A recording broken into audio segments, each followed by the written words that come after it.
Hello everyone, and welcome to today's webinar on implementing climate action plans. This is the third webinar in our series on getting to net zero for cities and regions. Just before we jump in, if you would prefer to join the webinar over the phone, you can select telephone in the audio pane of your control panel, and the dial-in information will be displayed. You've also got the opportunity to ask questions to today's presenters, and you can do this by typing them into the questions pane of the control panel. Feel free to send these in at any time during the presentation, and we will collect these and address them during the Q&A at the end or afterwards via email if we don't have time. The webinar today is being recorded, and we will be sending out the recording and the slides afterwards for your reference.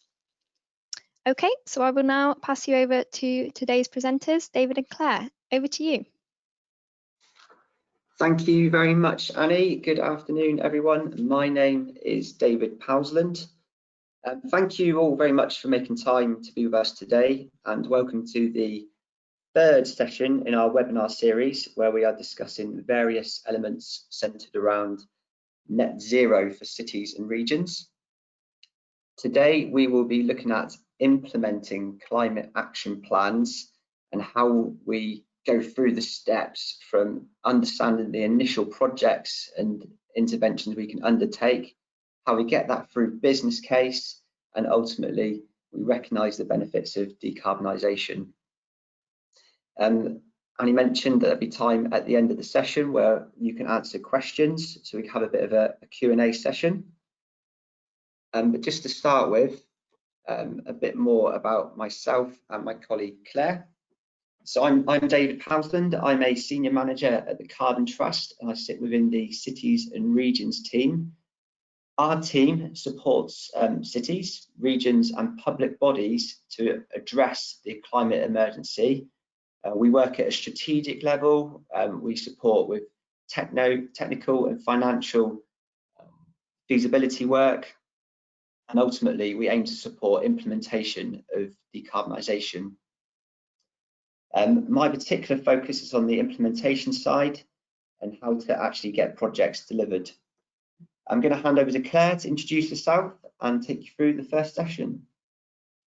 Thanks, Dave. That's great. Good afternoon, everybody. I'm Claire Parkinson, an associate in the Cities and Regions team, and I'm based in the Cardiff office. My main deliverables relate to the Welsh Government Energy Service, so I work with several local authorities and public bodies here in Wales, identifying projects and developing routes to implement climate action plans and to ultimately reduce their energy use. So as a brief introduction to the Carbon Trust and the type of works that we carry out in the Cities and Regions teams, here are some of our headlines. At the Carbon Trust, our mission is to accelerate the transition to a low carbon economy. And the Cities and Regions team work towards this mission specifically with cities, regions and the public sector. We're a team of about 25 people based in London, here in Cardiff and Edinburgh. And our team have a wide range of skills and capabilities. We've got colleagues with very deep technical and commercial knowledge, as well as colleagues with expertise in project management, strategy development and stakeholder engagement. Since 2001, we've worked with more than 3,000 public sector organisations, and our projects with local government and the public sector help them to develop their approach to climate action. Many of our projects focus on accelerating the development and delivery of clean energy and carbon reduction at local and regional levels. This includes setting science-based targets, developing net zero action plans, and helping regions to be more ambitious with respect to addressing climate change. You may already be aware that today's webinar is the third in this four-part series. Last month, we ran the second of our webinars on aligning climate action plans with net zero. If you missed it, you can access the recording by signing up online on our website. The last webinar that we will be running in October is on climate change adaptation. If you're interested in this or any other climate-related areas, keep an eye out for announcements on LinkedIn, Twitter, our Carbon Trust newsletter, or the Carbon Trust website itself. So as with the previous webinars, this slide sets out our view of an overarching approach and framework for how a climate declaration may be taken forward to to bring about real significant carbon emissions reductions. Many of these steps will have been completed in coming to the action plan. So this presentation will be building on things like setting organisational boundaries, footprinting, and targets to discuss in detail the action plan itself, putting more meat on the bones of items on the list to bring each project or set of projects up to the level required for senior board approval and getting the green light to proceed to implementation. We've broken each stage into a series of discrete steps to take for each energy project. But as you will see, there are enhanced benefits in taking a whole system approach and looking at projects in their wider context. So we can talk about a project discretely or the whole project list as a whole. By the end of my first section, we will end up with a much more substantial action plan and be better positioned to take the projects to approval and implementation. Then we'll look at how to implement this plan, starting with building the business case, what actions need to be taken and in what order, who is involved, and various routes to take regarding procurement, design, and delivery. The final pieces of the puzzle are monitoring and evaluation, both of the individual projects with data collection and verification of savings, and of the action plan as a whole, tracking progress against targets, and ensuring a governance structure is in place.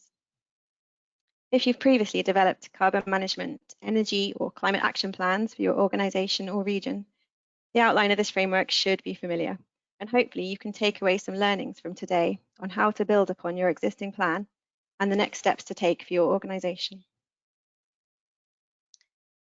So when we look at action plans, your organisation may have a climate emergency declaration that they've recently put in place, and this will have committed you to reducing your own emissions in Scope 1 and 2, and those indirect emissions from Scope 3.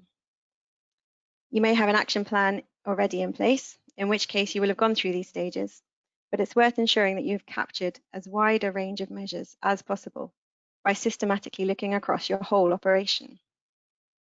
This includes decarbonising built assets, so looking here at buildings, the electrical users on site, the gas network, and then built assets like street lighting, and also looking at what goes in and comes out of those buildings. Kind of got a picture here of waste and looking at how we can reduce the carbon from that as well.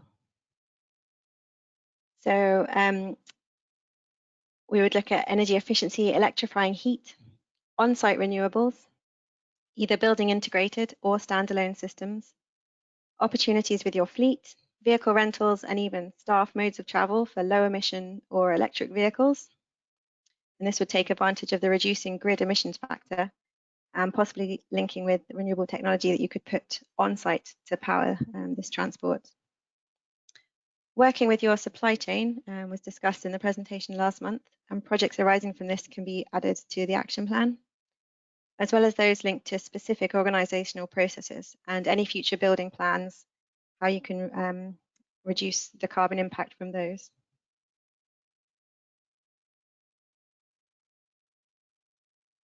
So to assess the technical viability of a project, data collection is really important. And these are the types of sources that you'll need. So half-hourly energy data, asset registers, condition surveys, vehicle data, and any previous studies. Looking back over maybe even the past 5 years, as sometimes projects from these haven't been actioned. Then activities to progress understanding are required, such as in-depth lighting surveys or heat load modelling. You may have these skills within your team, or you may need to bring in specialists. When assessing the carbon viability, you should include aspects such as future decarbonisation of the grid and carbon intensity of different technologies. The economic viability includes the capital spend and the savings, factoring in energy unit costs and any rate increases over the time frame of the project. Some projects may not have a great financial return, but the carbon savings and the overall benefits could keep that project on the list. The interactions between measures can affect the feasibility of a project. For example, sizing a roof-mounted PV array on your existing electricity demand wouldn't make sense if other projects such as installing LED lighting would reduce the demand. However, if you're then planning to install electric vehicle charging points on your site, your demand would increase. So these scenarios would all need to be modelled to make sure you have a total understanding of your site. And so you end up with your action plan list, showing investment, financial savings, simple payback, and carbon savings. Now, projects with the highest carbon reduction and the quickest payback should be prioritised. But as I just mentioned, phasing is important too. Savings will change depending on the order implemented. So you need to think about what works for your situation. And as an example here, we've split up the solar PV can go into either 2 phases or 2 sets of buildings. And the heating as well, we've phased that across the board, one and then the other. The energy team shouldn't be looking at these projects in isolation either. You need to ensure a strategic fit with other plans and projects across the company. And how deliverable a project is may affect its position in the list and may mean a project needs to be split into phases, as I just mentioned. This is linked to the effort needed to get a project across the line. In some situations, biting the bullet and going for a big project all at once will actually give greater benefits than trying to split it into phases. So before I hand over to Dave to talk through implementing this action plan, I want to reiterate the point above about not working in isolation. Yes, it may be that the estates, facilities, or the energy team are involved in the majority of the feasibility work, having access to the data and the assets, but it is so important to have support at the highest level and for awareness of the stated carbon reduction intentions to be raised throughout the organisation. Stakeholder workshops can bring together all the parties to help develop and shape the action plan, with the technical project summaries forming the basis for discussion. Once the action plan has had input from all different parties and has a formalised governance process in place with named key workers, and it needs to be published either internally so that all staff and stakeholders are aware of this plan, or externally if you want to create it in line with your annual report. And then the clock starts ticking to implement the plan. So I'll now pass over to Dave to explain further.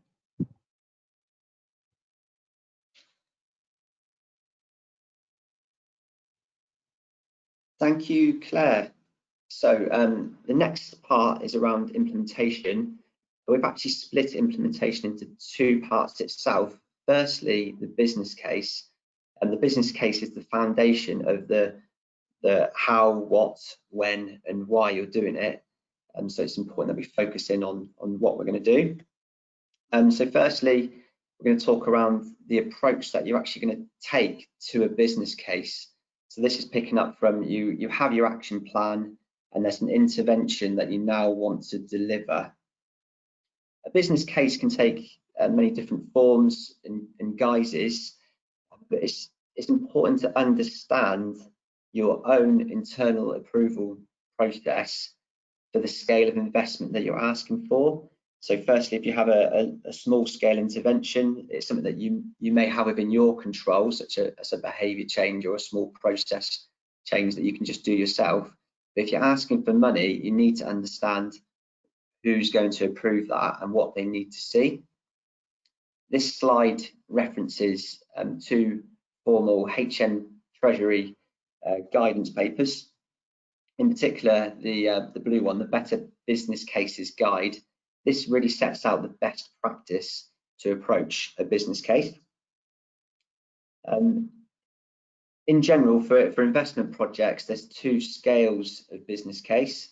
Firstly, a business justification case is a single stage business case for a lower value of investment request.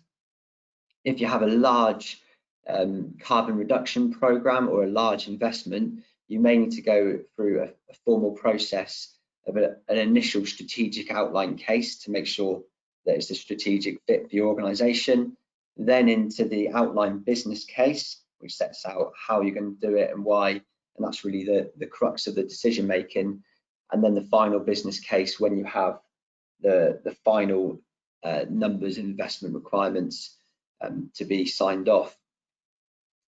The basis, or the core concept of an outline business case is the 5 case model, which I'm going to go into on the next slide. It sets out the strategic, economic, commercial, financial and management cases, which are the core components of a formal outline business case.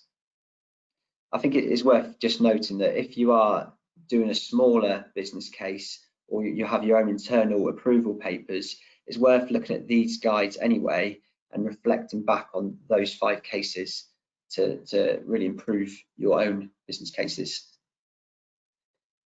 Okay, so 5-case model, what does it mean? The strategic case, this is about how your intervention fits with your organisation's just strategic objectives. Why are you going to do it? Why is it the right thing to do for your organisation? Secondly, we're looking at the economic case for your decarbonisation intervention. This sets out then what options are available. You may be looking at a low carbon heat project on a large site, a block of offices or a hospital. The economic case is where you get into an options appraisal of whether it's a heat pump that you're looking at, whether you're looking at a gas CHP or a hydrogen fuel cell as an innovative option, or whether it is a do nothing, do minimal gas boiler replacement. This sets out those options and what the impact and cost for each are, and also provides the evidence to get to that preferred option. The commercial case is about how you're actually going to deliver. So what procurement mechanisms are you going to use, and why is that approach most attractive? The financial case then goes into how it's going to be financed and where the funding's coming from. It will praise the different options available and set out sort of the outputs from a financial model and why it's the right thing to do and what the financial sort of case is to do that. Something that's often or is commonly overlooked is the management case, which is really important because it sets out the governance structures for an intervention project. It sets out what's needed from a project management perspective and where the resources from an organisation is coming in. In the slides here, we've got a few key points just to stand out. Something that's very important is that a clear and concise carbon message is put into your business cases. So starting off in the strategic case, setting out what the baseline for an organisation is, what it's going to be in the future years. So considering decarbonisation of the electricity grid to say, okay, in 10 years' time, this is what our baseline is going to be. And then feeding that back in to the options appraisal in the economic case. And that really helps to build the picture and shape carbon as a key decision metric. The next slide is around delivery options. So this has been simplified into 4 different options that you could take up. If you're looking at a fairly simple low carbon project, you could consider doing it yourself. You may have a small site and you may have access to your own electricians, and you could look at self-delivery. If you want to do something fairly quick, you want a fast procurement, you want lower effort, you might be willing to give a bit of control away in terms of design of a project, you could then look at a turnkey solution where you procure a design and build contractor to provide you with a whole system solution, or you may want to include operation and maintenance in that as well for a longer term relationship with a contractor who designs, builds, operate and maintain. So that could be roof mounted solar PV, where you want to do it fast. You have a contractor come in, they design it, present the final design, you sign it off, they then do the supply and install of panels, and then they come back and operate and maintain those panels with cleaning. If you're looking at the larger scale, you may want to go down a couple of different options. Firstly, if you want to do something, you know you've got sites you want to target, but you don't know what to do, or you really want to enable innovation, you could consider an energy performance contract. That comes with benefits of guaranteed savings as well. And there's different options to look at procurement frameworks to deliver energy performance contracts, which you could consider. If you want to have some control and drive competition into your procurement, you could look to break it out.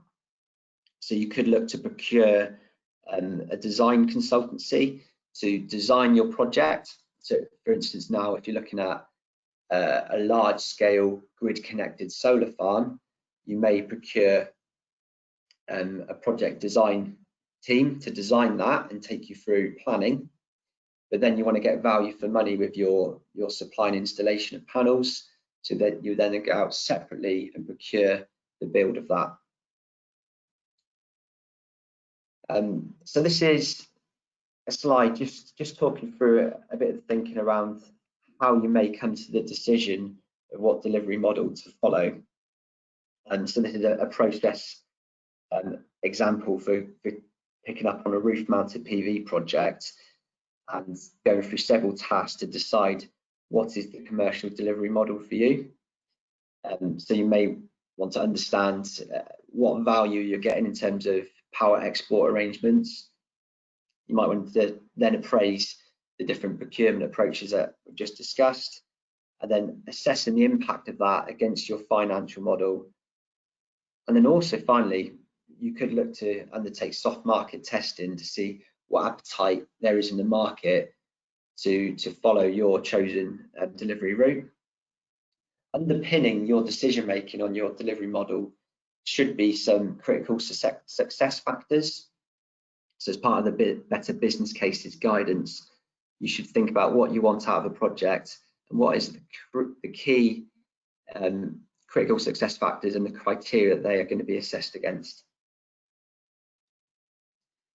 Okay, part of the business case, one of the most challenging parts is financing, and of course we recognise that access to finance is seen as a major barrier when you're trying to deliver decarbonisation projects. And we just set out on this slide a few options which you could be considering.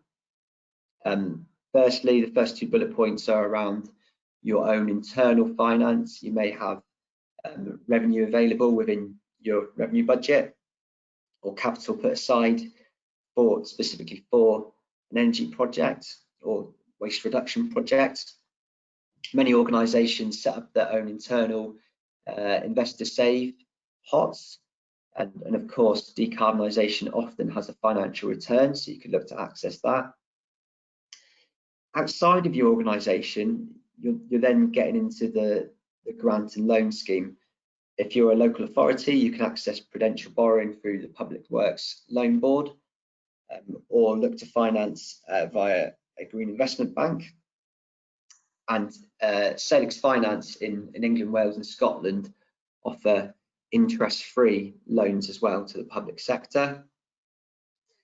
Depending on where you are in the country, there may be specific funds available. So in London, the MEIF pot is available for projects. In Wales, there is the Wales Funding Programme or the Energy Investment Fund in Scotland. A third way of financing decarbonisation may be within an energy performance contract and asking for a service provider to put the finance up to do your project, and that's repaid back within the savings.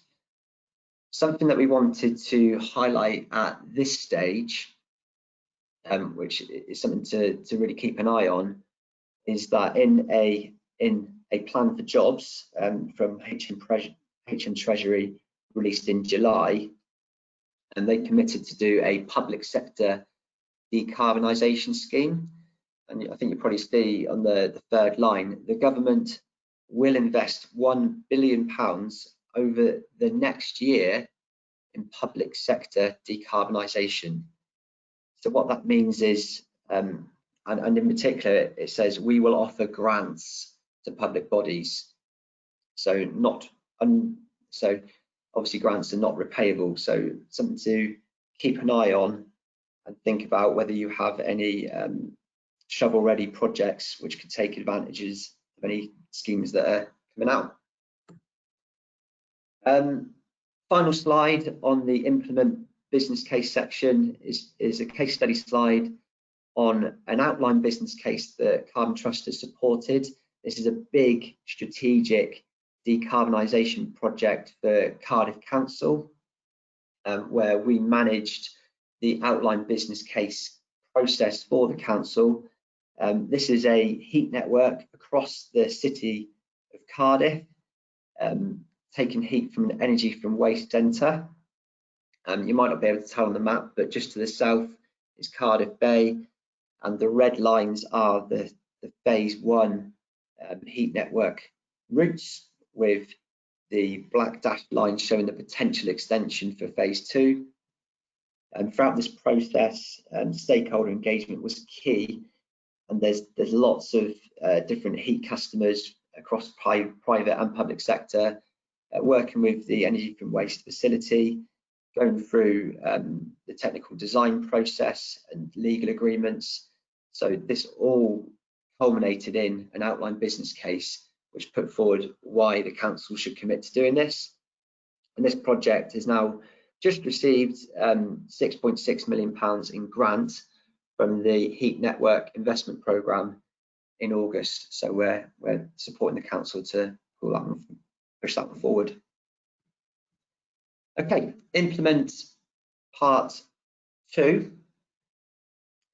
This is where we're taking our business case. You see at the top there, the top right, where we're moving from business case to procurement, design, and over towards commissioning. So I'm going to start with procurement. On this slide, we're talking around setting a specification, selecting the supplier, and then moving that forward into contract management. Getting the specification right is key in this. You really want to understand what the desired outcome from the project is, and set that very firmly into your specification. There's a couple of things that are important to get in there up front. You want to understand how much control you want of the project. If you want to take a lot of control in that, you might want to be very tight in your specification. If you're looking for innovation and you want flexibility from the market, you want to express that in your specification. Something that is quite often overlooked and not enough attention is given to is around making sure that standards are up to scratch and relevant that are put into specifications, to make sure that suppliers are correctly working to up-to-date standards. So you need to be on top of that. The bottom two ticks in the blue square there is around measurement and verification provision and ongoing carbon accounting provision. We're going to touch on measurement and verification in a little while, but the specification is where you need to set out if you want your project to have a formal measurement and verification plan and a formal process to guarantee that carbon is being saved. That needs to be set out in the specification. In the last webinar, our colleagues talked around scope 3 carbon accounting. For new projects that you're looking at, and in particular large procurements for say a new development or a long-term contract, you should be looking to build in into your specifications the requirements for suppliers to share their scope 1 and 2 footprints and to work with you to report on the carbon related to the goods and services you are receiving. So specifications are very important. When you're selecting a supplier, you're going to want to try and assess and select the optimal solution, the optimal low carbon solution for your estate. So to do that, you need to understand how you're going to score those suppliers. You're going to ask for what sustainability credentials they have and how you reflect those, and then how you score any low carbon solutions they come up with as part of their offering. So again, that reflects back on the specification to set out what you want to see. Within contract management, which is to the right here, you may want to think about how you're going to manage the measurement and verification process to ensure that the low carbon optimal solution is maintained and it is kept in an optimal condition on your estate. So for instance, going back to roof mounted solar PV projects, how are we ensuring that we're getting the most out of those solar panels? How can we be sure that the operation and maintenance and cleaning of those panels is ongoing? That all flows back into the measurement and verification process. Okay, so we have a few procurement options. For a low value project and you want to get it done quick, you may be able to justify a direct award. Obviously, that's subject to your internal financial accounting and whether that's available at certain values. You could consider a fairly sort of closed competition where you might have your own framework of 3 or 4 suppliers. You may in your region have an electrical contractors framework who could do an LED lighting project. You may go to that framework and ask them to bid and to give you value for money, or go out on a portal and ask for requests for proposals for certain projects that you're looking at. Or for larger projects, you could consider formal procurement frameworks, so that there are regional frameworks available and also specialist frameworks. So for instance, the CCS Elga framework for heat and electricity generation projects. And I mentioned before, there are specialist energy performance contract frameworks that you may wish to consider, such as the refit framework. The next part of it is the design of your intervention. What are you actually going to do? To start with, on this slide, I just want to set a challenge. So how are we going to develop a design approach which optimizes the carbon credentials from your initial specification all the way through? When we've engaged with stakeholders, this really is a challenge that we're seeing in the market. You may have design engineers coming in and designing an optimal new building, but later stage, the specific low carbon aspects are design engineered out or costed out. So the challenge here is, how do we manage that process and make sure that the low carbon ambition is firmed up in the design and it's stipulated to stay in throughout the process? So some of the other challenges there to think about: large and disjointed design teams may not be coming up with the optimal solution. You may have an architect who wants to go one way, but your M&E design engineers want to go another way. So trying to marry that up can be a challenge. There sometimes is a tendency to lean towards minimum energy efficiency standards, because that's what the contractors know. So you need to try and set your ambition to your contractors and push them to do an optimal low carbon design.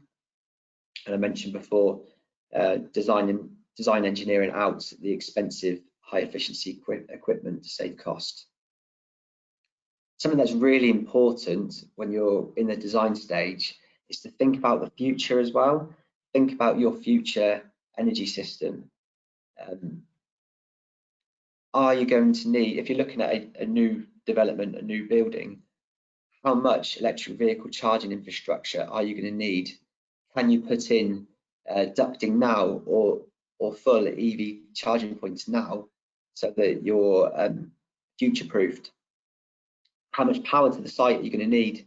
How are you going to power those EV charging ports? Can you look at making sure that PV on the roof is maximised to balance that?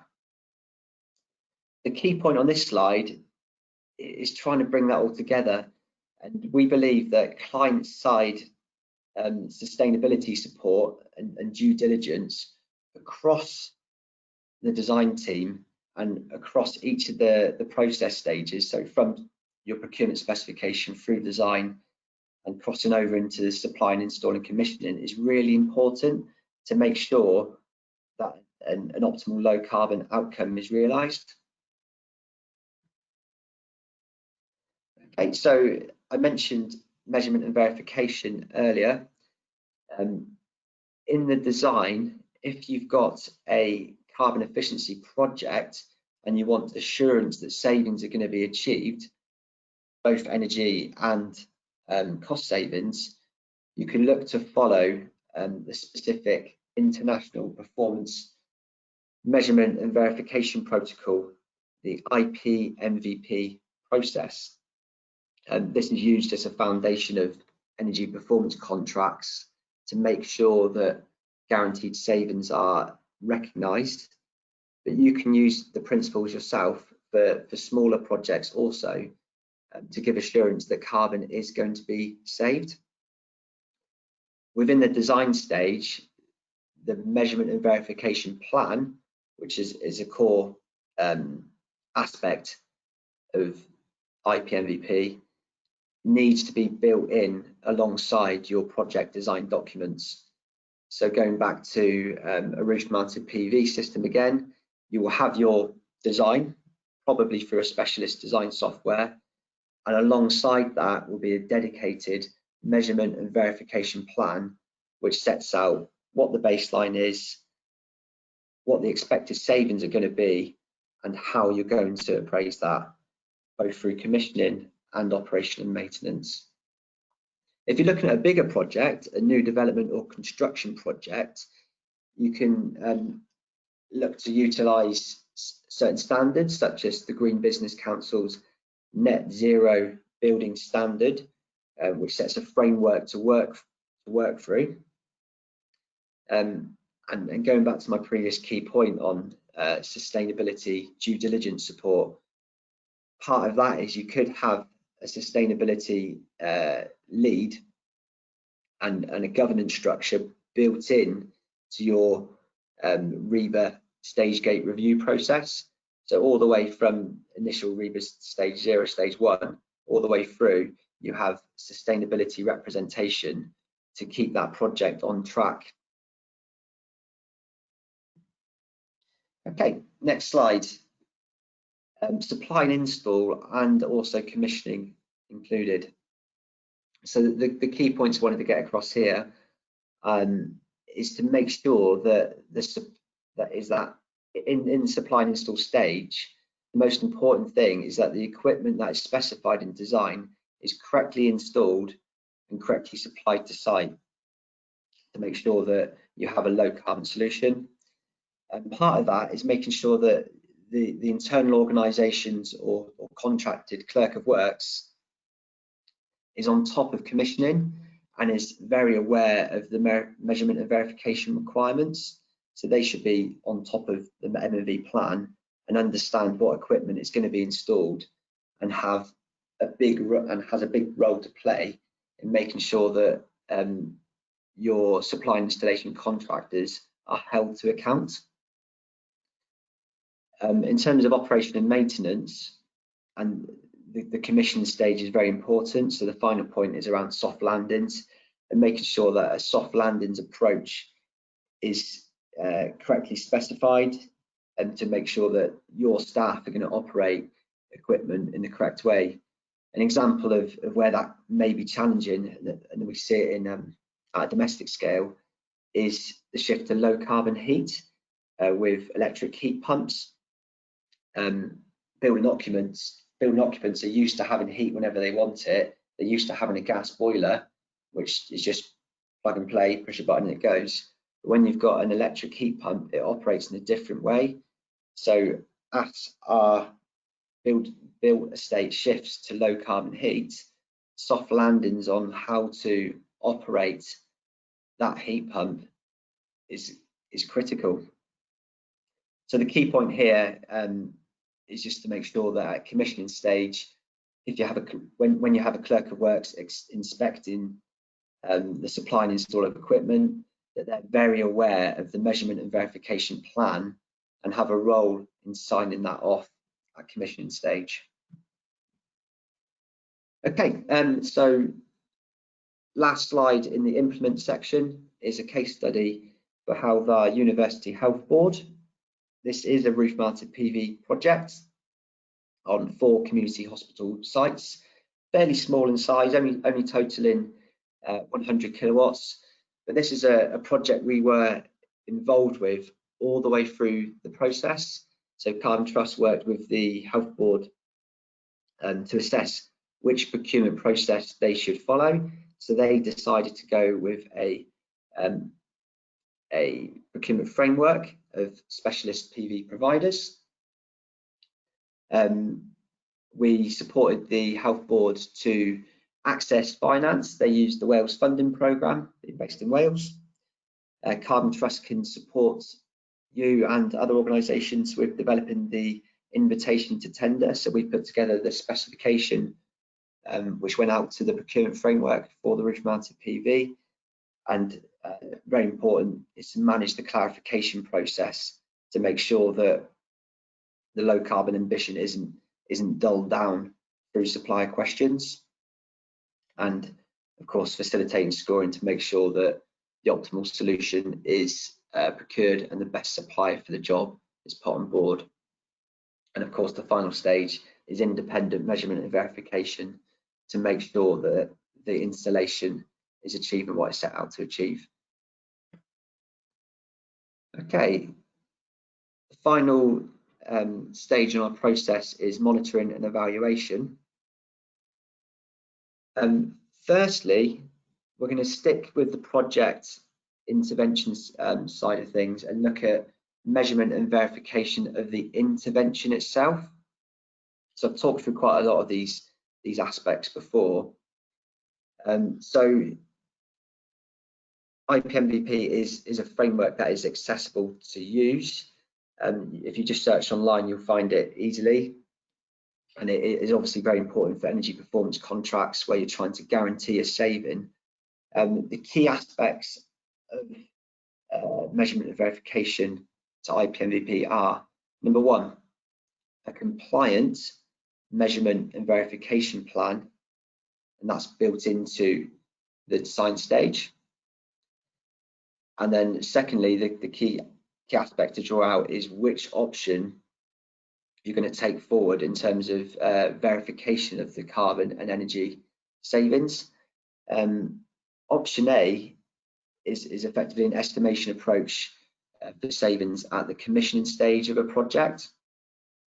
So for instance, this may be we want to save energy on lighting, and we're going to look at a proportion of the lighting, do a measurement for the existing lights for a proportion of those, and then do a measurement for a proportion of the new lighting. So, and then the savings are deemed to be carried on forward. So for option A, getting it right at commissioning stage, and your clerk of works supporting that is very important. Option B is where you have specific measurement of the intervention and a way of looking at that specific intervention itself and using metering data to make sure that savings are achieved on an ongoing basis.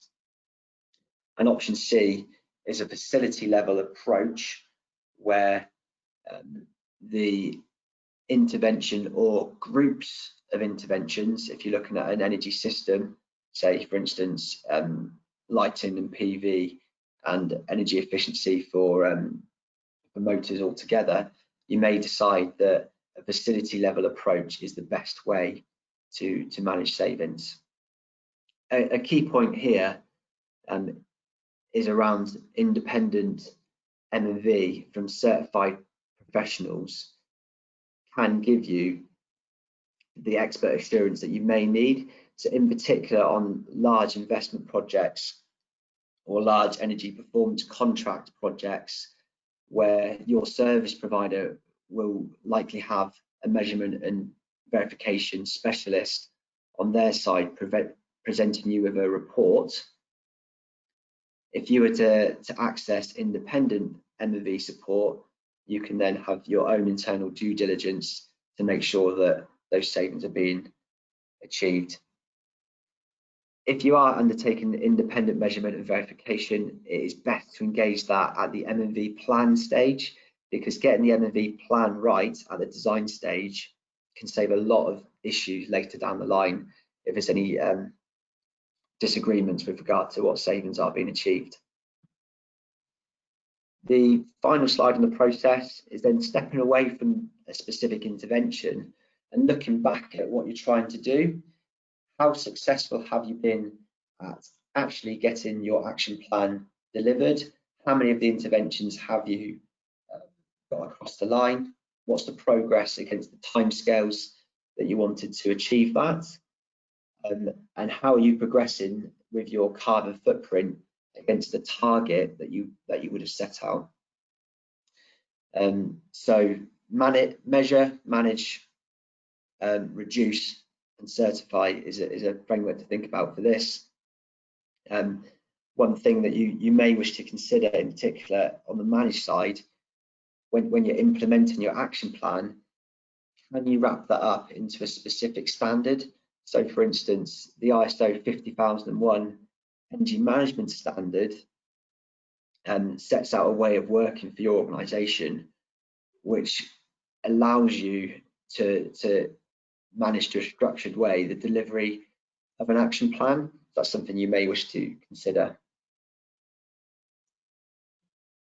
Okay, I'm going to pass back over to Claire for the final summary slides. That's great, Dave. So as a summary, we've just want to recap where we started, looking back through the last 3 stages of the whole getting to net zero strategy. So looking at the action plan, we talked about how we could get a fuller list of actions through different identification processes, and then assessing each project for feasibility, ordering that list into order of priority, where to start first, and looking at the management controls and governance and stakeholder support. Then we've talked through writing a business case, different attributes to include in that, in the approval process. Dave mentioned different procurement routes depending on the size of the project, and also different ways to think about the design of the project. We talked about the supply and the install of each project and the commissioning.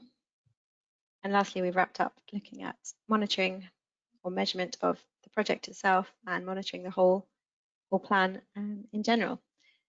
Throughout the presentation, we've mentioned some key points, and they are tips that we hope you will find useful as you go along the stages. So we've listed them all out here, and you can read those after the presentation at the end as well if you would like. And it's really useful to think about where this whole process fits when you've been working from looking at your footprint, looking at what goes into your business, all the different impacts that you have from different streams, and how you can reduce those with individual projects.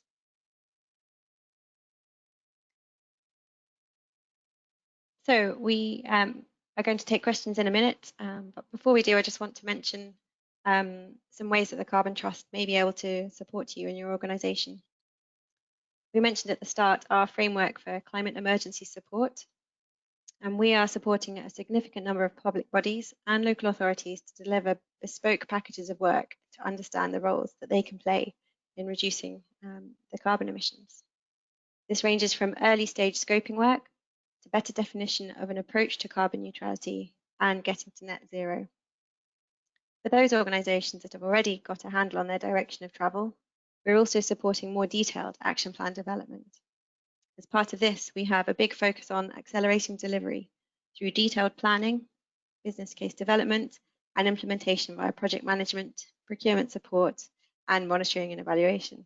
So please do contact us using the details shown here, and we will get back in touch. So with that, I think we'll stop here and open up for questions. Great, thank you, Claire, and thank you, David. That's great. Yes, now we've got a bit of time to answer any questions. Just as a reminder, you can type these in now to the questions pane if you have anything that you'd like us to cover. We've had a few already, but there's still time for you to submit some more. Just another point as well, the next and final webinar in this series will be on understanding climate change adaptation, and that will be on the 7th of October, so you can register for that on the Carbon Trust website. Okay, great. The first question I would like to ask you is, what is the time frame that you would put together for a typical project implementation? I can take that one to start. Dave, you might want to chip in. A typical project, there are no typical projects, but ideally you'd want to have a range of projects. You don't want to have everything starting all at once, and you want to make it realistic.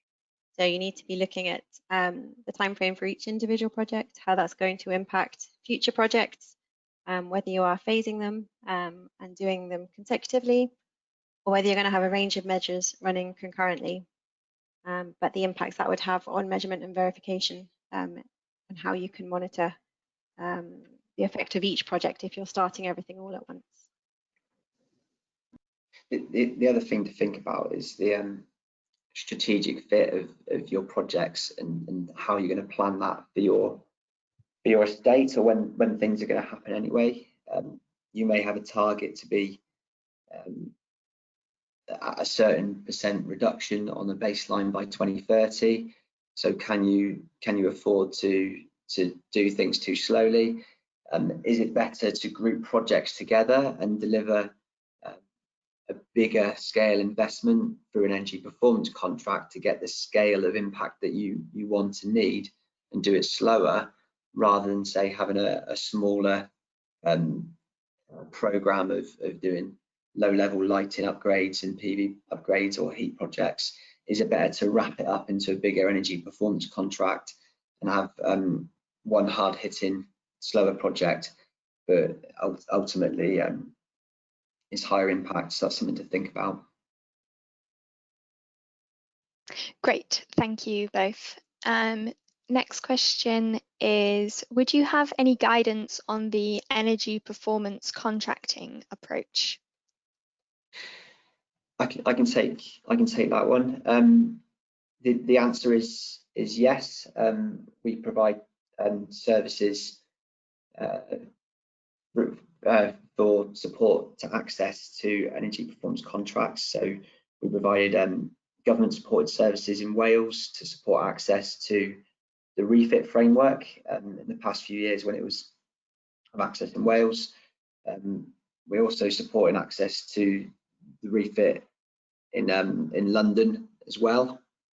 And separate to that, if you're looking at an energy performance contract not through a procurement framework, we supported those projects with helping to shape the specification, undertaking due diligence on investment grade proposals, due diligence on measurement and verification plans using our certified measurement and verification professionals, and then actually supporting the ongoing delivery of energy performance contracts by playing the independent M&V role in reviewing savings reports. So yes, if you're looking at an energy performance contract and would like support, please do get in touch and we can talk through what would work for you. Perfect, thank you. What would you see as the most easy to implement and most impactful projects? I'll take that one. When we're I know a lot of the focus of the examples we've been given are around the built estate. That's something that we quite often understand. But when we're looking at net zero, I think we need to understand what our carbon footprint is and what it means for your organisation.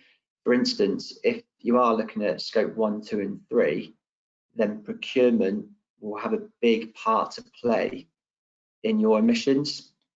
There's quite often above 50% or 60 or 70% of your total emissions. So it may be that you can have quite low level effort in engaging with your procurement colleagues to understand their policy and putting changes into every procurement going forward.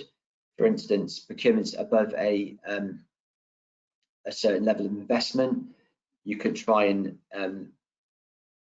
set the expectation that suppliers present their sustainability credentials and try and drive the marketplace towards improving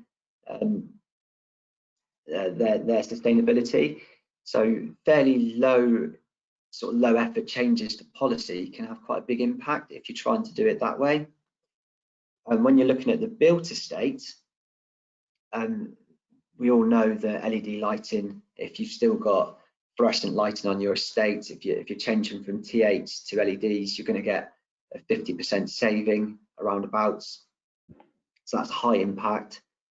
And we know that roof mounted PV, if you have a roof that can take a certain proportion of PV, you're also going to get high savings. One thing to think about, in the past, where you put solar panels on your roof and they were sized to take advantage of the feed-in tariff, that does not necessarily mean that that is the optimal size of PV for your building. You may want to go back and look at where extra PV may be added, or what your load profile is now and how you're going to impact that. In the future, we really need to be thinking about how we approach heat in our estates. We know that since 2014, the carbon intensity of the electricity grid has halved. So a major change in how carbon intensive electricity is, and that gas isn't going to change like that. We're still some years away from looking at whether hydrogen's a real option on our grid. We do not know yet whether the existing grid can be used. And to be honest, if we're looking at hydrogen, we're looking at 2030 plus, and possibly just on a local basis. So that leaves us with, how do we tackle heat? And electrification of heat and the shift to heat pumps is something that we need to be thinking about now. If you have an estate of gas boilers that are reaching the end of their life, if you were to make the decision to put in new gas boilers now, that equipment is going to be in place for 10 to 15 years. So any gas-fired equipment coming up to the end of its life, we should be looking at the low carbon heat option now. Great, thank you. We've probably just got time for one final question. If we didn't get a chance to answer your question today, we can follow up with you via email, or you can contact the team with the information on the screen. But yes, just finally, we had a question. If you haven't declared a climate emergency, financial investment can be tricky, as colleagues may be more short-termist. Do you have any ideas for how to encourage buy-in from finance and procurement teams that don't see the issue as sustainability professionals do? Yep, so we've been working with a lot of public bodies that have been declaring climate emergency, and there is definitely a groundswell and momentum building. If your senior managers are still to take up the cause, as we've seen lots of kind of activism and lots of grassroots supports kind of working its way up to the top. If you're not on board, it can be harder, I agree. The finance is still out there. The offers are still there. You would just need to get through the business case procedures. But it may be that you could try smaller projects, show that they work. I know Dave's been talking about rolling up big projects, and obviously that would be the better way to go. But if you can do a small project, show the savings, maybe ring fence that money and then reinvest it, and kind of show proof of concept that way. Just to add, I mean, that's obviously a challenging question if you're getting that kind of pushback, and that, you know, climate change is real. It's embedded in national policy. You need to lean on that as much as you can and point to what others are doing. You can also show the savings associated, so the financial case. But as the low-hanging fruit projects, as they say, are starting to be done, such as your LED lighting, where you get a good financial saving, what's left is harder to do. I mean, if you want more evidence about how UK government are taking this seriously, you can look at that potential £1 billion to the public sector. That is serious. If that does happen, and it very well may do, hopefully, that shows. I think that should help your senior management wake up and think about how can we take advantage of this opportunity. Perfect. Thank you both for that and for the presentation. We've just gone over time, so I think we'll leave it there. And yes, apologies to anyone who we didn't get a chance to get round to. But thank you everyone for joining today, and have a great day.